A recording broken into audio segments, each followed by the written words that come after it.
జగన్మోహన్ రెడ్డి గారు అధికారంలో ఉన్నా, అధికారంలో లేకపోయినా కేవలం ఆయనను తిట్టుకుంటూ, ఆయనను దూషించుకుంటూ, ఆయన మీద తప్పుడు ప్రచారాలు వేసుకుంటూ, ఆయన క్యారెక్టర్ని అసాసినేట్ చేసుకుంటూ కాలం గడుపుతున్నటువంటి, అంతకుముందు వైఎస్ఆర్ గారు ఉన్నప్పుడు అట్లే గడుపుకుంటూ వచ్చారు. జగన్ గారు వచ్చిన తర్వాత అది 10 ఇంతలు ఎక్కువైంది. కేవలం ఈయన మీద ఆధారపడే కొన్ని పత్రికలు, టీవీ ఛానళ్ళు, రాజకీయ పార్టీలు, మేతావులు, సైట్లు, వీళ్ళందరూ దాని మీద ఆధారపడి బతుకుతూ ఉన్నారు. అధికారంలో ఉన్నా ఆయననే తిడతారు, లేకున్నా ఆయననే తిడతారు. తిట్టడానికి బేస్ ఉండదు, జస్ట్ జనరల్ గాలి మాటలు. ఆయన పాలసీస్ నచ్చకుంటే నచ్చలేదని చర్చ చేయరు, ఆయన తీసుకున్న సంస్కరణలు నచ్చలేదని చర్చ చేయరు, రాష్ట్రం పురోభివృద్ధి సాధించలేదు అంటే ఆధారాలతో ఎవరూ చర్చ చేయరు. ఎందుకంటే అవన్నీ వీళ్ళకి వ్యతిరేకంగానే ఉంటాయి కాబట్టి గాలి మాటలు.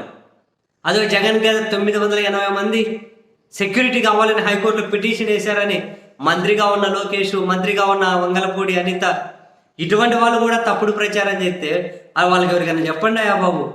ఇప్పుడు మీరు అధికారంలోకి ఉన్నారు, మీరు గెలిచారు, అది ఇంకా కొంచెం కాసింత డైజెస్ట్ చేసుకోండి. మీరు నమ్మలేకుండా ఉన్నారు, మీరు గెలిచినట్టు నమ్మలేకుండా ఉన్నారు, కాబట్టి కొంచెం డైజెస్ట్ చేసుకోండి అని చెప్పి వాళ్ళకి ఎవరికైనా చెప్పండి అబ్బా స్వామి. ఇంకా ఆయన మీద దుష్ప్రచారం, తప్పుడు ప్రచారం తప్ప వీళ్ళకి వేరే ఆప్షనే దొరకట్లేదు, వీళ్ళకి వేరే ఆప్షనే దొరకట్లేదు.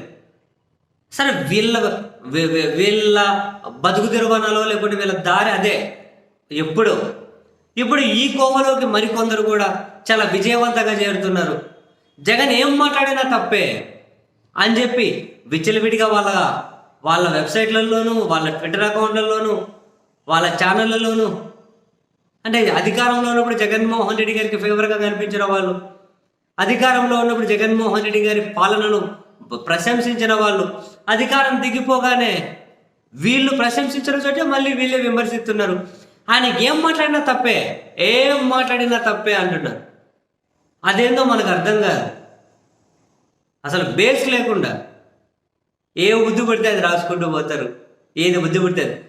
నీ పాసుగల తాజాగా కూడా జగన్మోహన్ రెడ్డి గారు నిన్న ఈరోజు విశాఖపట్నం స్థానిక సంస్థల ఎమ్మెల్సీకి సంబంధించి వాళ్ళ నాయకులతో సమావేశం ఏర్పాటు చేస్తున్నారు కదా, అందులో మాట్లాడారు ఏమని, చంద్రబాబు చాలా అధర్మ యుద్ధం చేస్తారు, నీతి నిజాయితీ విలువలేని రాజకీయం అంతా కనుక ఆయన ఇచ్చినటువంటి హామీలు గుర్తు చేయకూడదని చెప్పి, అడగకూడదని చెప్పి బెదిరించేకి అన్ని దాడులు చేస్తూ ఉన్నారు, ఇక్కడ ఎవరు భయపడరు అని చెబుతూ, ఇప్పుడు ఆయన అలిమాలిన హామీలు ఇచ్చారు కదా, అమలు చేయాలి కదా, టైం అయిపోతుంది కదా అని చెబుతూ, ఒకవేళ జగన్ ముఖ్యమంత్రిగా ఉండింటే ఇప్పుడు టైం అయిపోయింది, ఈ పాటికి అమ్మఒడి వచ్చేసేది కదా, ఇప్పుడు టైం అయిపోయింది, ఈ పాటికి రైతు భరోసా వచ్చేది కదా, ఇప్పుడు టైం అయిపోయింది, ఫీజు రింబర్స్మెంట్ కట్టేవాళ్ళం కదా, అవన్నీ టైం అయిపోయి చాలామంది ఇబ్బంది పడుతూ ఉన్నారు, చంద్రబాబు వాటి మీద దృష్టి పెట్టట్లేదు అన్నది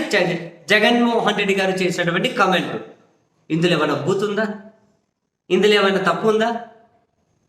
దానికి సరే, టీడీపీ పత్రికలు, మీడియా, సోషల్ మీడియా వాళ్ళు ఎటు అంటారు, జగన్ పాలనను సమర్థించుకుంటూ హైఎండ్లో ప్రశంసించినటువంటి కొన్ని పేరెన్నిక వెబ్సైట్లు దాన్ని రాస్తారు, జగన్ ఇక మారడు అని చెప్పి ఈ క్లిప్ షేర్ చేస్తారు. జగన్ ఇక మారాడట, ఎంతసేపు ఉన్నా ఇవే మాటలేనట. మరి ఏం మారాలి జగను? ఇవి మాట్లాడొద్దా? జగన్ ఇచ్చిన దానికన్నా ఎక్కువ ఇస్తారని చెప్పే కదా చంద్రబాబు అధికారంలోకి వచ్చారు. నీకు 15 అనే కదా అధికారంలోకి వచ్చారు. మరి ఇప్పుడు జగన్ ఏం మాట్లాడాలి? చంద్రబాబు అట్లా చెప్పాడు, విద్యా సంవత్సరం ప్రారంభమైపోయింది, అమ్మఒడి పే చేయండి అని చెప్పి అడగొద్దా? రైతు భరోసా టైం అయిపోయింది, ఇవ్వండి అని చెప్పి అడగొద్దా? మా ప్రభుత్వం ఉన్నప్పుడు ఈ టైంకి వచ్చేసాయి కదా అని చెప్పి వాళ్ళు చెప్పుకోవద్దా?